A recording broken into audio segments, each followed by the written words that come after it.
여러분 안녕하세요. 지금 시간이 거의 11시 돼가는 시간입니다. 지금 나무 그늘 아자는데 나무 그늘도 이제 11시 돼가니까 이제 조금 그늘 조금밖에 안 남았습니다. 오늘 조금만 더 일하고요. 마칠 예정인데요. 오늘은 뭐 4시에 밥 먹고 시작해서 지금 11시까지 왔습니다.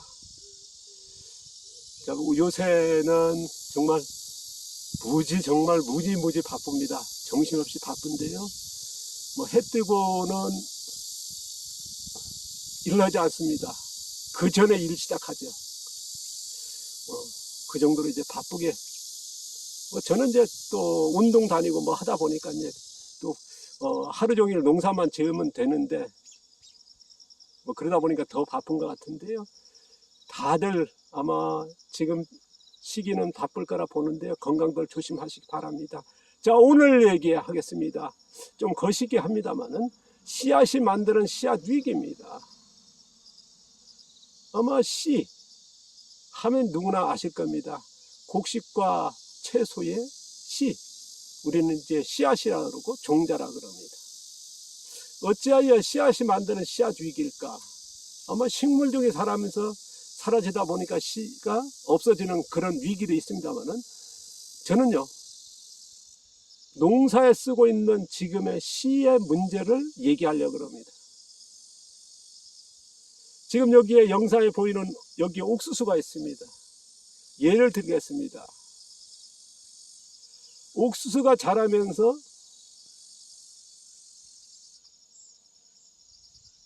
필요한 게 뭐겠습니까? 양분일 겁니다. 어떤 양분일까?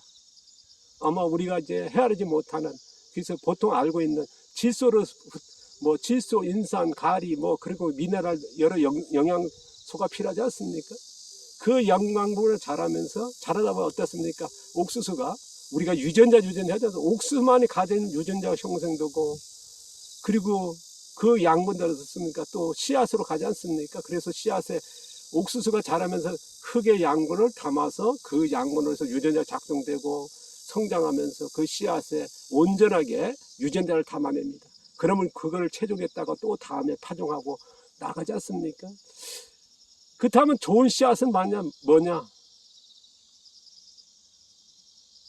옥수수가 가져 있는 유전자를 제대로 작동해서 성장했고 성장해서 그 옥수수가 가지고 있는 부족하지 않은 거의 100%에 가까운 유전자를 작동돼서 그 씨앗에 옥수수의 씨에 그 양분을 그런 유전자를 담아냈을 때 우리는 좋은 씨앗이라 할 겁니다. 아마 좋은 씨앗의 아마 의미는 각기 다를 겁니다. 최근에 보면 어떻습니까? 빠르게 키우는 품종의 씨앗을 최고로 치는 분이 있고 어떤 분은 병해충에 강한 씨앗을 좋은 씨앗이라 하신 분이 있고요. 어떤 분은 많은 생산량이 돼야 좋은 씨앗이다. 그렇게 또 씨앗들이 육종되면서 그런 씨앗의 중심의 농업이 가고 있습니다. 근데 이제 여기에 공통점이 하나가 있습니다. 뭐냐 그러면 바로 토양이 원래 숲은 어떻습니까? 수많은 곤충과 벌레가 낙엽이 덮여지고 거기에 살아고 있는 식물들, 나무, 사냐초, 풀들에게 필요한 양분을 생산하지 않습니까? 그래서 우리는 그걸 정말 모델로 삼습니다. 근데 우리가 농지는 그렇지는 못하거든요. 화학비료, 발효태비 같은 질소의 편향적인 양분을 옥수수 심기 전에 밑거름을 넣어줍니다. 아니면 파종하지 말자 웃거름 넣습니다. 그 양분이 많은, 그러니까 흙에서 생산된 양분이 아니라 다양성이 부족하지 않을까. 부족하다 해도 틀리지 않을 겁니다. 그런 데서 옥수수 심어져서. 근데 어떻습니까? 질소라고 하는 제일 영양소는 되게 많습니다. 그러니까 옥수수가 심자마자 빨리 자랍니다. 빨리 자라니까 어떻습니까? 수확기간이, 재배기간이, 성장기간이 짧아집니다. 그래서 수확한 그래서 그나마 거기에서 좋은 거를 옥수수 씨로 받아들이고 또 채종했다가 다음에 또 심습니다. 이게 일반적인 씨앗 채종의 방법일 겁니다. 그리고 뭐 병충해 발생하면 농약 뿌리고요. 병해충 발생하고 나서 뿌리는 건 아닙니다만은 사전 예방하는 게 이제 보통일 겁니다. 제가 이제 오늘 얘기하고 싶은 씨앗이 만든 씨앗 위기는 뭐냐 그러면요. 우리가 이제 보통 좋은 토양, 좋은 자연체계는 어디냐? 숲을 얘기합니다. 숲은 어떻습니까? 낙엽이라고 나무 같은 데 떨어지고 아무도 안 가져가지 않습니까? 그럼 그것들이 토양으로 떨어집니다. 그러면 거기에는 수많은 곤충들이 살면서, 미생물이 살면서 식물에 필요한 양분을 분해해 줍니다. 그러면 거기에 나무라든가 각종의 뭐 산야초, 풀들이 양분이 돼서, 그러니까 흙에서 자연적으로 양분을 생산하거든요. 그 양분을 생산하는 건 우리는 땅심이 살아있다, 흙이 살아있다는 얘기합니다. 하지만 지금 농지는 어떻습니까? 양분을 생산을 할 수 있는 게 굉장히 제한적이고, 외부에서 화학비나 발리테비 같은 질소의 위주의 양분을 밑거름과 아니면 묵거름으로 넣고 옥수수를 키웁니다. 그러다 보니까 어떻습니까? 양분을 적게 넣는 게 아니라 되게 많이 넣습니다. 충분하게 넣습니다. 하다 보니까 옥수수가 파종하지 않고 되게 빨리 자라요. 그래서 우리는 뭐 촉성재배, 초적성 재배라는 얘기예요. 옛날 전통 재배보다는 열흘, 30일 뭐 그렇게 빠르게 성장 속도를 유지합니다. 그러다 보니까 어떻습니까? 재배 기간도 짧아졌습니다. 우리가 이제 50년 전, 70년 전에 비해서 30%, 50% 어떤 거는 100%가 짧아졌습니다. 그러다 보니까 어떻습니까? 흙이 우리 숲속같이 옥수수 키워지려면 그 흙이 만들어지는 양분, 흙이 자연적으로 만드는 그 양분의 생산하는 기능이 안 되고 작동이 안 되고 있습니다. 그러다 보니까 화학비라든가 그런 편향적인 질소의 위주의 양분으로 키워진다는 거. 그리고 아까도 말씀드렸습니다만 옥수수가 성장하면서 어떻습니까? 양분을 흡수했을 때에 어떤 양분에 따라서 유전자가 어떻습니까? 30%, 50%, 100%. 우리는 아마 유전자 하면 어떻습니까? 좋은 유전자만 얘기하는데 거기에서 얼마나 작동하는지 30%냐 50%냐 100%냐 이것도 한번 고민할 필요. 그건 뭐냐? 50% 100% 유전자가 이제 제대로 작동되고 형성된다 한다 그러면 그건 뭐겠습니까? 양분이 되었을 때 가능하다 봅니다. 어떤 양분입니까? 우리가 인간이 다 모르는 질소를 위해 뭐 인상 가래서도 수많은 미네랄들이 양분들이 옥수수가 충분하게 흡수했을 때 가능할까 봅니다. 그러면 옥수수가 충분하게 양분을 흡수하려면 뭐가 필요합니까? 뿌리가 필요할 겁니다. 많은 뿌리일 겁니다. 그리고 긴 뿌리일 겁니다. 그리고 그 양분을 흡수할 수 있는 재배 기간이 필요할 겁니다. 그리고 그 양분을 충분하게 흡수하고 많은 뿌리와 긴 뿌리로서 충분히 흡수하면 어떻습니까? 그 씨앗에 옥수수가 가져 있는 모든 유전자를 퍼펙트하게 담았을 때 우리는 그 씨앗을 좋은 씨앗이라 보는 게 맞지 않을까 싶습니다.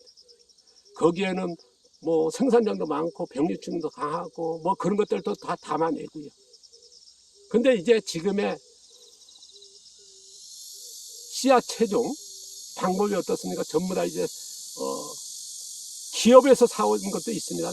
자가 채종 거의 안 하고, 자가 채종 하더라도 아까 말씀드린 화학비나 바이오티비 같은 질소의 편향적인 양분으로 키워진다는 거. 그리고 빨리 키워버린다. 왜? 양분을 많이 넣으니까요. 그리고 재배 기간이 짧아졌다는 거. 아까도 말씀드린 30에서 50, 100%가 짧아졌어요. 그러다 보니까 식물 고유의 유전자를 유지한다는 것은 제한적일 수밖에 없다는 겁니다. 토양이 그러질 못하고 있습니다. 아마 영상을 보시고 하신 분들은 아마 한 번쯤 봐서 농사를 공부하신 분들은 아실 겁니다. 100년 전에 사과 하나 먹으려면 뭐 20개 먹어야 된다, 30개 먹어야 되고, 복숭아 하나 먹으려면 100년 전에 복숭아의 영양분을 먹으려면 50개 먹어야 되고 60개 먹어야 된다. 이게 양배추가 양분이 90% 감소했다. 그래서 슈퍼푸드에 양배추가 없다. 뭐 그런 얘기 하지 않습니까? 이거는 뭐겠습니까? 과학적인 팩트입니다. 미 농부서가 미국 농무부가 발표하고 일본 문무 과학서에 발표한 거예요. 이건 과학적인 거거든요. 아마 농사를 지으신 누구나 아실 겁니다. 토양이 양분을 제대로 다양하게 생산해야 되는데 지금의 농업은 어떻습니까? 땅심 100%라는 건 없습니다. 50%, 80%도 거의 없을 겁니다. 거의 땅심 뭐 10%, 20%. 이건 정확한 수치 아닙니다만은 거의 넣어지는 화학비료 반려태비에 넣는다. 하다 보니까 어떻습니까? 또 많이 넣습니다. 그러다 보니까 뿌리 양이 적다는 건 누구나 아실 겁니다. 파종을 좀 어떻습니까? 빨리 키우는 쪽으로 가버립니다. 그러니까 재배 기간이 짧아지고 거기 그런 씨앗으로 해가지고 지금 채종하고 있습니다. 저는요, 지금의 농작물 재배에서는 당연하게 빠르게 키우고 많이 생산하는 게 맞다 봅니다. 제가 오늘 얘기하고 있는 그런 방법을 한다 그러면 생산량도 한계적일 거고, 그리고 기술도 많이 필요할 거고요. 그리고 그에 걸맞는 뭐 가격이라든가 그런 것들이 돼야 되거든요. 근데 지금 그런 유전자를 담아낸, 양분을 담아낸 제가 얘기한 씨앗과 같은 양분을 추구하는 농작물을 찾는 분은 없습니다. 있을지 모르겠습니다. 그런 형성이 안 돼 있습니다. 가격도 형성 안 돼 있습니다. 이게 현실입니다. 재배할 때는 어쨌든 이 지금의 방법으로 가지만은, 그러나 채종을 한다 그러면, 씨앗으로 채종한다 그러면 정말 흙이 살아있고 땅심 80%, 100%의 땅심에서 정말 씨앗이 심어지고 그 씨앗들이 뿌리를 충분히 만들 수 있는 시간적 여유가 필요하고요. 그래서 많은 뿌리와 긴 뿌리가 만들어지고, 그리고 그 양분을 충분히 흡수할 수 있는 재배 기간이 필요할 겁니다. 그랬을 때 정말 씨앗의 가치가 정말 실어서 좋은 씨앗이다 얘기할 수 있는 그 식물의 유전자가 퍼펙트하게 담아내지 않을까 싶습니다. 아마 씨앗 채종하신 분도 자금농이라든가 소규모에서는 적지 않게 많을 겁니다. 근데 아쉽게도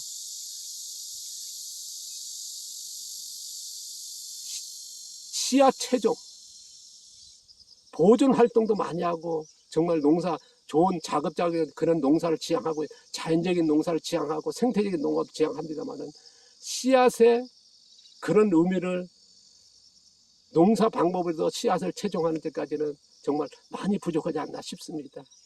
지금의 40, 50년 전, 70년 전에 비해서 너무 빠르게 키우고 재비간이 짧고 흙이 양분을 생산하지 못하는 그런 한계에서는 어쨌든 이게 아쉽지 않나. 그래서 저는 씨앗이 만드는 씨앗 위기라는 말씀을 드려봅니다. 이게 여러분에게 전달이 어떻게 될지는 모르겠습니다만은 아마 이 얘기에 대해서는 아마 누구나 아마 한 번쯤 고민하고 있고, 아까도 말씀드렸지만 아마 대안을 찾고 있고 그걸 실행하시는 분도 계실 겁니다. 저제 앞서도 몇 번 얘기했습니다만은 한 번쯤 더 고민할 필요가 있고, 어떻게 보면 씨앗은요, 지금같이 3, 40, 50년 유지된 씨앗이 가지고 또 다음 세대에 물려준다는 것은 조금 거시기 하지 않나 싶습니다. 감사합니다.